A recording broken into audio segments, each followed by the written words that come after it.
안녕하세요. 여러분의 삶이 눈부시게 빛나길 바라는 루나 펄스입니다. 앞서 들려드린 곡은 바흐의 무반주 첼로 모음곡 중 1번 프렐류드였습니다. 이렇게 아름다운 바흐의 첼로 모음곡을 새롭게 재발견해낸 유명한 첼리스트가 있습니다. 첼로의 신으로 불리우며 일생 동안 그가 가진 유일한 무기인 첼로로 자유와 평화를 연주한 음악가입니다. 스페인 내전으로 정권을 잡은 프랑코 독재 정권에 맞서 음악을 통해 저항한 진정한 피스메이커 파블로 카잘스입니다. 오늘은 제가 좋아하는 첼리스트 파블로 카잘스의 도서 가운데 첼리스트 카잘스 나의 기쁨과 슬픔을 소개해 드리겠습니다. 이 책은 2003년 한길 아트에서 출간했고 엘버트 칸 역금, 옮긴 이는 김병화님입니다. 제가 아끼는 클래식 도서 중 하나입니다. 파블로 카잘스는 에스파냐, 카탈루냐 마을의 가난한 오르간 연주자의 장남으로 태어나 20세기 최고의 첼리스트가 되기까지 그의 삶을 관통하는 하나의 주제는 음악을 통한 봉사였습니다. 약소민족인 카탈루냐인으로 에스파냐 내전과 제1, 2차 세계대전 그리고 종전 후에 혼란기를 겪어야 했던 그에게 첼로는 악기이기보다는 무기였고 그가 감내해야 했던 고통의 시간은 그의 사랑을 인류애로 확대시킨 음악가입니다. 오늘 이 책 중에서 인상적인 몇 군데를 낭독해 드리겠는데요. 오늘은 낭독을 다 듣고 나시면 파블로 카잘스의 연주로 새의 노래를 검색해서 한번 들어보셨으면 좋겠습니다. 제가 댓글창에 유튜브 영상 올려드리겠습니다. 첼로로 세상과 공명하며 조국의 평화를 염원했던 진정한 음악가 카잘스의 삶의 한 자락을 들어보시겠습니다.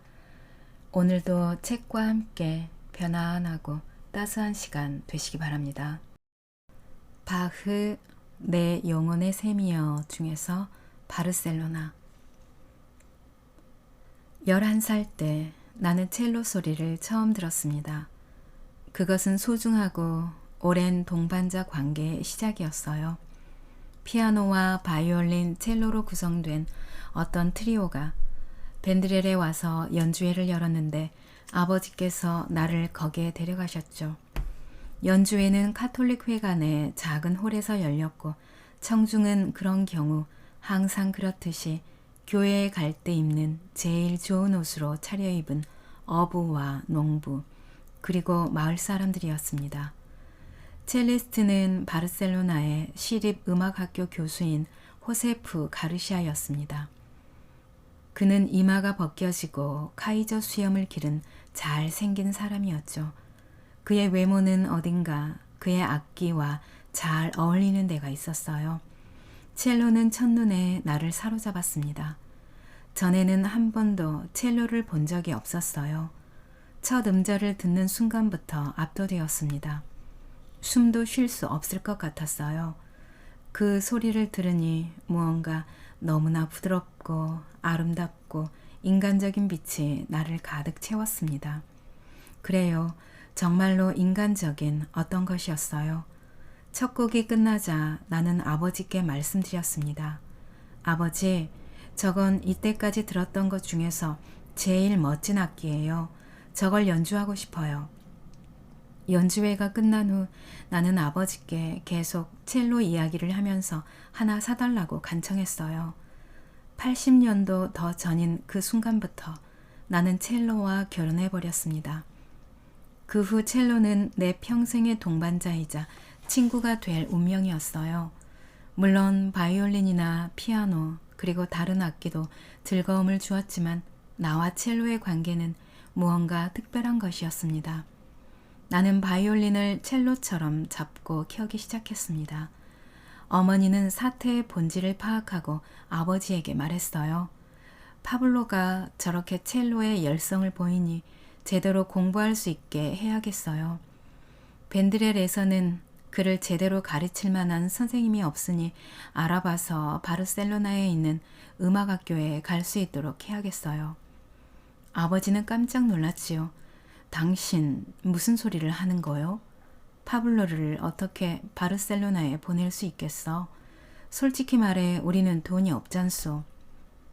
무슨 방법이 있을 거예요. 내가 데리고 가겠어요. 파블로는 음악가예요. 그게 그의 천성이에요. 저 아이는 그걸 위해 태어났어요. 필요하다면 파블로는 어디든지 가야 해요. 선택의 여지가 없어요.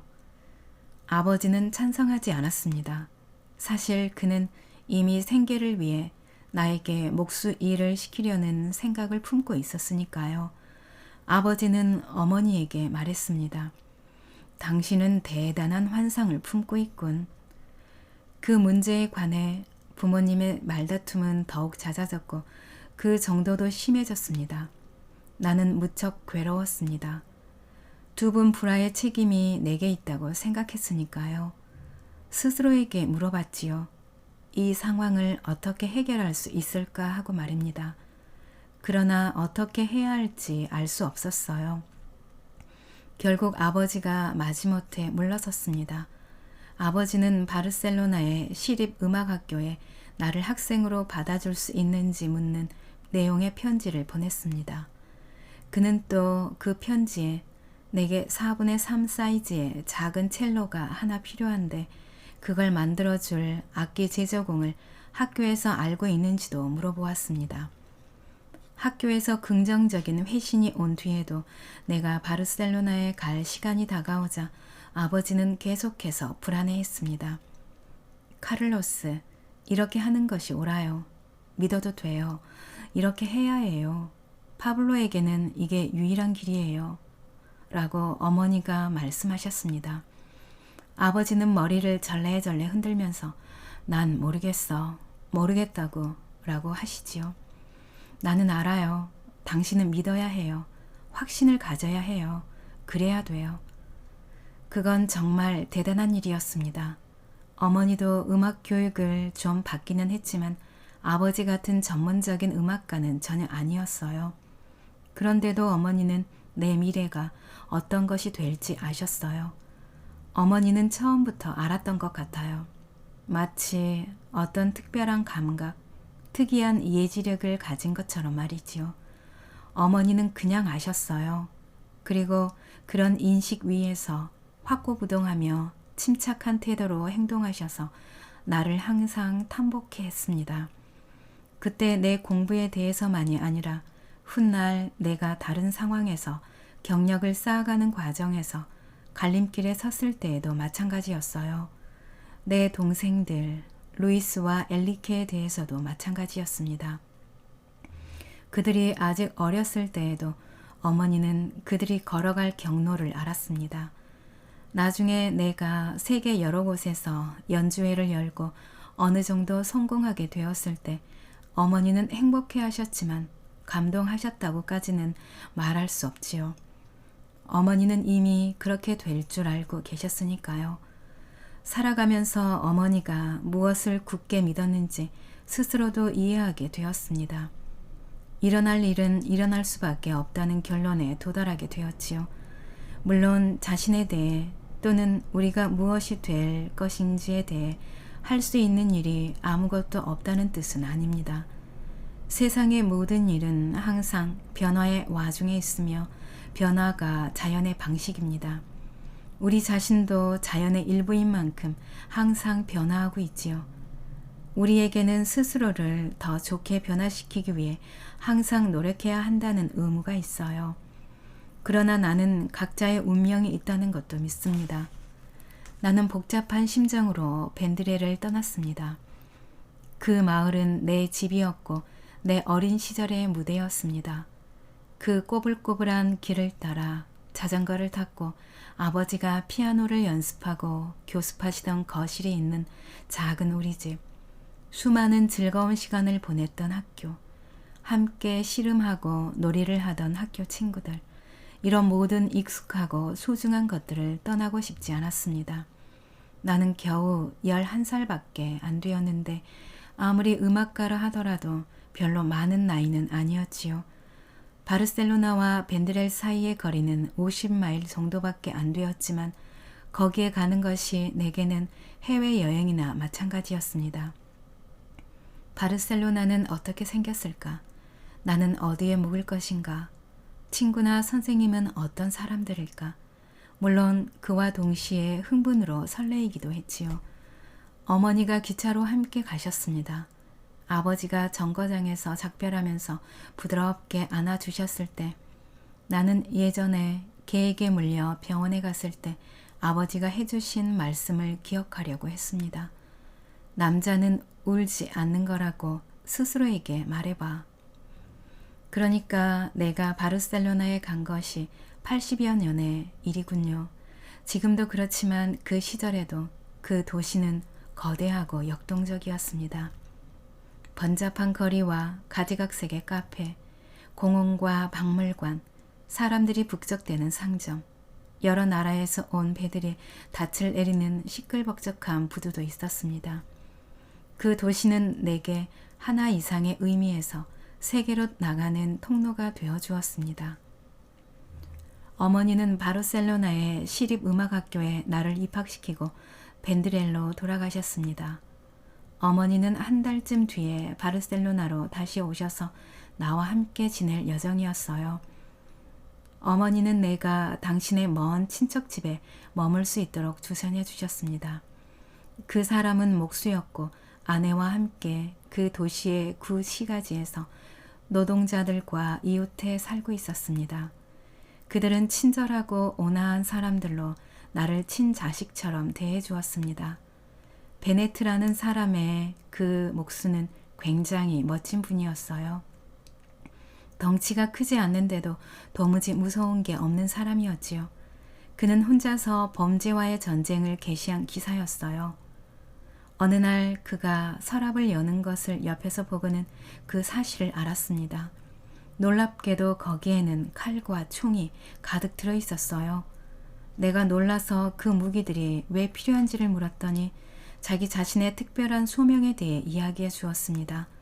거의 매일 밤 일을 마치고 저녁을 먹고 나면 베네티는 집에서 사라지곤 했습니다. 그 시절에도 바르셀로나에는 범죄가 상당히 많았지요. 그가 가진 것은 묵직한 부직갱이 뿐이었습니다. 그렇지만 그의 손에 들리면 그것도 가공할 만한 무기가 되었어요. 그는 무법자에게 가까이 다가가 그가 나쁜 사람이라고 이러저러한 나쁜 짓을 했다고 일러줍니다. 그런 짓을 하면 안 돼. 자, 네 권총을 이리 내놔. 총이 아니더라도 칼이든 뭐든 상관없어요. 범죄자들도 그의 명성을 잘 알았기 때문에 그를 두려워했습니다. 그래서 대부분의 경우에는 순순히 그의 말을 들어주었지요. 물론 그렇지 않은 사람도 있었어요. 그런 경우에 그는 부직갱이를 썼습니다. 어느 날 밤 그가 칼에 베인 상처를 입고 돌아온 적이 있었어요. 그는 어깨를 으쓱하더니 아내와 나에게 걱정하지 마. 아무것도 아니야. 내일 이 문제를 마무리 지을 거야 하더군요. 다음 날 밤 그는 기분 좋게 웃으면서 돌아왔어요. 그리고는 그 녀석과 업무를 끝냈어 라고 말했습니다. 아마 그는 일종의 사도 같은 사람이었던 모양이에요. 그의 인상은 내게 아주 강하게 남아있어요. 바르셀로나에 도착한 뒤 곧바로 아버지가 주문하신 작은 첼로를 가지러 갔습니다. 악기 제조공은 메어라고 불리는 30대 초반의 아주 친절한 사람이었어요. 그는 첼로를 주면서 활도 함께 주더군요. 나는 한 번도 첼로를 만져본 적이 없었지만 그 자리에서 그걸로 무슨 곡인가를 연주했어요. 메어는 깜짝 놀라면서 기뻐했지요. 나는 음악학교에서 아주 열심히 공부했습니다. 첼로와 피아노뿐만 아니라 화성학과 대입법, 작곡법도 공부했어요. 내 첼로 선생님은 벤드렐에서 나를 그토록 깊이 감동시킨 연주를 했던 바로 그 호세프 가르시아였습니다. 그는 유명한 가르시아 가문의 일원이었어요. 성악가이고 작곡가이며 배우이고 교사이기도 한 유명한 마누엘 가르시아, 친척이었습니다. 호세프 가르시아는 훌륭한 첼리스트였고 뛰어난 교사였습니다. 나는 현악기를 연주하는 손모습이 그보다 더 아름다운 사람을 보지 못했어요. 그는 자신이 정한 규율을 엄격히 지키도록 했는데 본래 성품은 온화한 사람이었지만 학생들은 가끔 그를 무서워했습니다. 바르셀로나에서 학교에 다니는 동안 나는 그때까지 통용되던 첼로 연주 기술을 바꾸기 시작했습니다. 사실 나는 그때 12살 정도밖에 안 되었지만 어떤 문제점은 아이들이 더 잘 볼 수도 있는 법이지요. 당시 첼리스트들이 교육받던 방식으로 팔을 경직되게 해가지고 양 팔꿈치를 옆구리에 붙이고 연주하는 것이 내게는 분명히 아주 우습고 부자연스러워 보였습니다. 그 시절에는 첼로를 배울 때 활을 잡는 쪽 겨드랑이에 책 한 권을 끼고 연습하기까지 했습니다. 그런 것이 모두 바보 같아 보였어요.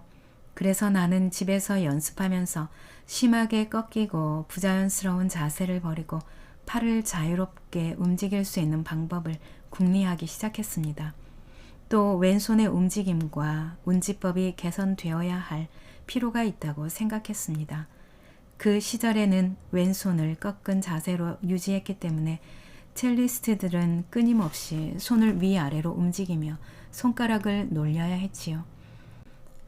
나는 손을 쭉 펼침으로써 지판 위에 닿는 손의 범위를 넓혀보았습니다. 그랬더니 손 전체를 움직이지 않고도 한 번에 네 음표를 짚을 수 있었어요. 그때까지는 연주자들이 한 번에 세 음표밖에는 켤 수가 없었지요. 학교에서 내가 개선한 방법들을 활용하기 시작하자 학생들은 경악했습니다. 선생님도 상당히 놀라셨지만 앞에서 말한 것처럼 이해심이 있는 분이시니까 내 자세가 정신 나간 것처럼 보이기는 했지만 나름대로 체계가 있다는 것을 아셨어요. 어쨌든 지금은 아무도 겨드랑이에 책을 낀 자세로 첼로를 배우지는 않잖아요. 바흐의 무반주 첼로 모음곡 발견. 아버지는 나를 보러 매주 한 번씩 벤드렐에서 오셨습니다. 우리는 함께 산책을 가거나 어떤 때는 음악 서점에 들어가서 악보를 찾아보기도 했지요. 몇 시간을 보내고 아버지는 집으로 돌아가셔야 했습니다. 카페 파레라의 앙상블 레파토리는 카페 토스트에서보다 광범위했습니다. 나는 여기서도 계속 독주를 했기 때문에 물론 더 많은 음악이 필요했어요.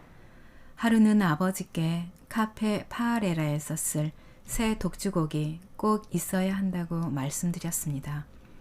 우리는 악보를 찾아보러 나섰어요. 두 가지 이유에서 그날 오후를 절대로 잊을 수 없을 겁니다. 먼저 아버지는 처음으로 풀사이즈 첼로를 사주셨습니다. 그 멋진 악기를 가지게 된 것이 얼마나 자랑스러웠는지 짐작할 수 없을 거예요. 그런 다음 우리는 부두 가까이에 있는 어떤 고악보 서점에 들렀습니다. 나는 악보 뭉치를 뒤져보기 시작했어요. 그러다가 오래돼 변색되고 구겨진 악보 다발이 눈에 띄었습니다. 그것은 바흐의 무반주 첼로를 위한 모음곡이었습니다. 첼로만을 위한 곡이라니 나는 놀라서 그걸 바라보았습니다. 첼로 독주를 위한 6개 모음곡이라고 나는 생각했습니다. 어떤 마술과 신비가 이 언어 속에 숨겨져 있을까? 그런 모음곡이 있다는 말을 한 번도 들어본 적이 없었어요. 아무도 내 선생님들조차도 그런 말을 해준 적이 없었습니다. 나는 곧 그 상점에 갔던 목적에 대해서는 까맣게 잊어버렸습니다. 오로지 그 악보 한 뭉치만을 들여다보면서 조심스럽게 어루만지기만 할 뿐이었어요. 그 장면에 대한 기억은 지금도 전혀 흐려지지 않았어요. 지금도 그 악보의 표지를 보면 바다 냄새가 희미하게 나는 먼지투성이의 오래된 가게로 다시 돌아가 있는 듯이 느껴집니다. 나는 그 악보가 왕관의 보석이거나 한 것처럼 단단히 움켜쥐고 서둘러 집으로 돌아왔습니다. 방에 들어가서는 그것들을 열심히 들여다보았습니다. 읽고 또 읽었어요. 그때 내 나이는 13살이었습니다. 그렇지만 그 뒤에 8년 동안 나의 발견물에서 느끼는 경이함은 마음속에서 계속 자라났습니다. 그 모음곡은 새로운 세계를 열어주었어요. 설명할 수 없는 흥분 속에서 나는 그 곡을 연주하기 시작했습니다. 그것은 나의 가장 소중한 음악이 되었어요. 그 뒤 12년 동안 매일 그 곡을 연구하고 연습했습니다. 그래요. 12년이 지나서야 나는 그 모음곡 가운데 하나를 공개 연주회에서 연주할 만큼 용기가 생겼는데 그때 내 나이는 이미 25살이었어요. 그때까지는 어떤 바이올리니스트나 첼리스트도 바흐의 모음곡을 전곡으로 완주한 적이 없었습니다. 사라방드, 가보트나 미누에트를 따로 떼어서 하나씩 연주했지요. 그러나 나는 그걸 하나의 전체 음악으로 연주했습니다. 전주곡에서부터 5개의 춤곡에 이르기까지 반복 부분도 모두 켰어요. 반복 부분을 연주해야 비로소 놀라울 정도의 전체적인 짜임새가 생기고 모든 악장의 속도와 구조, 건축적인 구조와 예술성이 완성됩니다. 그 곡들은 학술적이고 기계적이며 따뜻한 느낌이 없는 작품이라고 여겨져 왔습니다. 생각해 보세요. 그 곡은 그렇게 폭넓고 시적인 광의로 가득 차 있는데 그걸 어떻게 차가운 곡이라고 생각할 수 있었을까요? 그런 특징들은 바흐의 본질 그 자체이며 또 바흐는 음악의 본질입니다. 내 유일한 무기, 첼로. 나는 역사가도 아니고 정치가도 아닙니다. 그냥 음악가입니다. 그러나 에스파냐 내전에 관한 한 가지 결정적인 문제, 하나의 단순한 사실은 내 눈에도 이미 명백하게 보였습니다. 전쟁의 책임은 국민들의 선거에 의해 선출된 적합한 정부를 무력으로 전복시키려는 사람들과 음모의 첫 단계에서 실패하자 히틀러와 무솔리니에게 지원을 요청한 사람들에게 있습니다. 내 생각으로는 더 이상 이 문제가 논의되는 것 같지 않아요. 추축국들이 제2차 세계대전을 일으켰을 때 그들은 에스파냐 내전의 의미를 자기들 멋대로 해석하려고 애썼지요. 그러나 내 판단은 절대로 착각이 아닙니다. 그때나 지금이나 나는 정부의 형태를 결정하는 것은 군사적 음모가들의 총알이 아니라 민중의 선거라고 믿고 있습니다. 내게 관한 한 에스파냐 공화국에 대한 지지는 원칙의 문제예요. 양심 있는 사람이라면 어떻게 달리 행동할 수 있겠어요? 내가 가진 유일한 무기는 언제나 그렇듯이 첼로와 지휘봉 뿐입니다. 내전 기간에 나는 내가 믿는 목적, 자유와 민주주의를 지지하기 위해 그 무기를 최대한으로 사용했습니다. 나는 에스파냐 민주주의를 돕기 위한 음악가 위원회의 명예회장이 되었습니다. 그 위원회는 미국에서 결성되었는데 그 멤버 중에는 세르게이 쿠세비츠키, 엘버트 아인슈타인, 버질 톰슨, 에프렘 짐발리스트, 올린 다운스 같은 인물들이 있었습니다. 나는 식량과 의류와 의료 지원을 위한 기금 마련 자선음악회를 여느라 여러 곳을 여행했습니다. 유럽, 남아메리카, 일본까지도 말입니다. 외국에 가면 마음이 편하지 않았어요. 혹독한 시련을 겪고 있는 내 나라 사람들과 함께 있는 곳이 내 자리라고 생각합니다. 그러나 가솔과 그 밖의 여러 사람들은 내가 외국에 가면 더 큰 도움이 된다고 주장했습니다. 어떤 때는 그들이 나를 보호하려고 하는 것이 아닌가 하는 생각도 들었어요. 그들과 입씨름도 했지만 그들은 논리적인 주장으로 나를 납득시켰지요. 나는 숨막힐 것 같은 고통을 마음속에 품은 채 외국 도시를 돌아다녔습니다. 내 나라를 파괴하는 전투와 불타는 마을과 점령된 도시에서 굶주리는 아이들에 대한 소식을 신문에서 읽곤 했습니다. 내가 연주하는 동안에도 어딘가에 포탄이 떨어지리라고 생각했습니다. 밤에 잠을 잘 수가 없었어요. 사람들과 이야기를 나누면서도 마치 내가 아닌 다른 사람이 말을 하고 있고 나는 거기에 없는 듯이 느껴질 때가 많았습니다. 연주가 끝나고 나면 괴로움에 차서 혼자 거리를 걷곤 했습니다. 나는 정기적으로 에스파냐로 돌아왔습니다. 그때마다 전쟁의 고통과 그로 인한 파괴의 증거물은 점점 더 무시무시한 모습이 되어갔지요. 바르셀로나에서만도 광범위한 지역이 폐허가 되었어요. 어디에 가든 파괴되고 남은 건물에 잔해가 있었습니다. 도시에는 피난민이 흘러넘쳤습니다. 식량이 절대적으로 부족했습니다. 나는 병원과 극장 그리고 집 없는 아이들을 위한 재단에서 연주회를 열었습니다. 어린 아이들의 상황은 최악이었어요. 차마 볼 수가 없었습니다. 한 번은 파시스트 비행기가 사흘 동안이나 그치지 않고 3시간마다 시간 맞춰 도시를 폭격했어요. 그때 바르셀로나 시민들에게는 자기 방어를 위한 비행기가 한 대도 없었는데 말입니다. 또 공습을 위한 제대로 된 대피 시설도 없었고요. 어디에 가도 폭탄을 피할 수가 없었습니다. 한 번은 리세우에서 리허설을 지휘하고 있는데 폭탄이 가까운 곳에 떨어지기 시작했습니다. 건물 전체가 흔들렸고 연주자들은 연주회장 여기저기에 흩어져 숨었습니다. 당연한 노릇이었지요. 나는 첼로를 집어들고 무대 위에서 바흐의 모음곡을 켜기 시작했습니다. 연주자들이 자기 자리로 돌아왔고 우리는 리허설을 계속했습니다.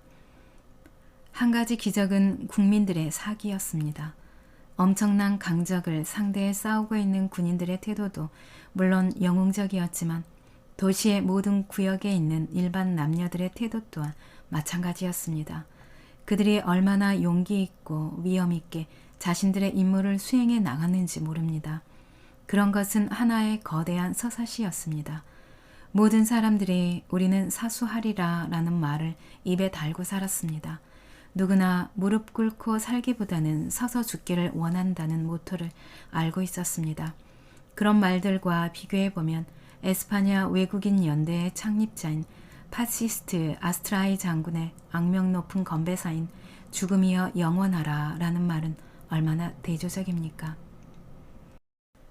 나는 평화를 위해서라면 어떤 기회든 놓치지 않고 목소리를 높였으며 핵전쟁의 위험을 알리기 위한 여러 조직위원회에 가입했습니다. 예를 들면 건전한 핵정책위원회 같은 것이지요. 그러나 이런 노력만으로는 부족했습니다. 일생 동안 내가 가진 유일한 무기는 언어가 아니라 음악이었어요. 나는 자문했습니다. 그렇다면 그 무기를 지금 어떻게 써야 좋겠는가? 어떤 계획이 내 마음속에서 형상화되기 시작했습니다. 그것은 전쟁 중에 프라드에서 작곡한 오라토리오 엘 페세브레, 즉 말구유에 관한 것이었어요.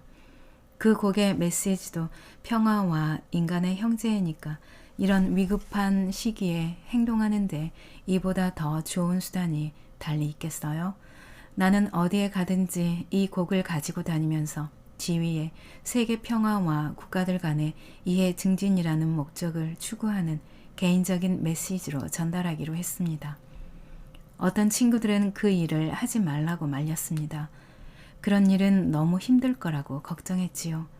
물론 사실 그렇기는 했어요. 그러나 이 지구상에서 얼마 더 살지 못하리라는 바로 그 사실 때문에 오히려 나는 시간이 있는 동안 행동해야 할 더 큰 이유가 생겼다고 느꼈습니다. 1962년 초반 나는 엘 페세브레와 함께하는 1인 평화 캠페인을 시작하려는 의사를 밝혔습니다. 저는 먼저 한 인간이고 두 번째로 음악가입니다. 한 인간으로서 나의 첫 번째 의무는 동료 인류의 행복에 대한 것입니다.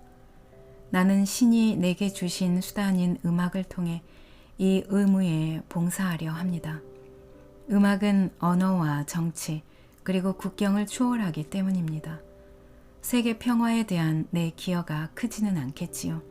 그러나 최소한 나는 내가 할 수 있는 모든 것을 스스로 신성하다고 여기는 이념에 바칠 것입니다. 얼마 전에 푸에르토리코를 찾아온 친구 하나가 고향이 그립다고 하더군요. 자기 고향을 떠나온 지 벌써 3주가 넘었다는 거지요. 나는 그에게 말했어요. 자네의 말이 무슨 뜻인지 잘 아네. 나는 30년 이상이나 집에서 떨어져 있었으니까. 어쩌면 나는 카탈루냐를 다시 못 볼지도 모릅니다. 오랫동안 내가 죽기 전에 내 사랑하는 조국에 자유가 다시 오리라고 믿고 있었지만 지금은 그 믿음이 확실하지 않습니다. 나는 압니다. 자유가 오기는 하겠지요. 그걸 알기 때문에 기쁘지만 살아서 그걸 보지 못할지도 모른다고 생각하면 슬픕니다. 어쨌거나 나는 상당히 오래 살았어요. 영원히 살리라고 기대하지는 않아요. 죽음을 두려워하지는 않습니다. 죽음이란 자연스러운 일이에요. 태어난 것이나 마찬가지로 자연스럽지요. 그렇지만 회한은 남습니다. 세계를 이렇게 실망스러운 상태로 두고 떠나는 것이 한탄스럽습니다. 또 마르티타와 내 가족과 친구들이 슬퍼할 것을 생각하니 안타깝습니다. 물론 나는 계속 연주하고 연습할 겁니다. 다시 100년을 더 살더라도 그럴 것 같습니다. 내 오랜 친구인 첼로를 배신할 수는 없지요. 낭독은 여기까지입니다. 여러분의 구독과 좋아요, 댓글은 저에게 큰 힘이 되는 거 아시죠? 오늘도 끝까지 들어주셔서 감사합니다.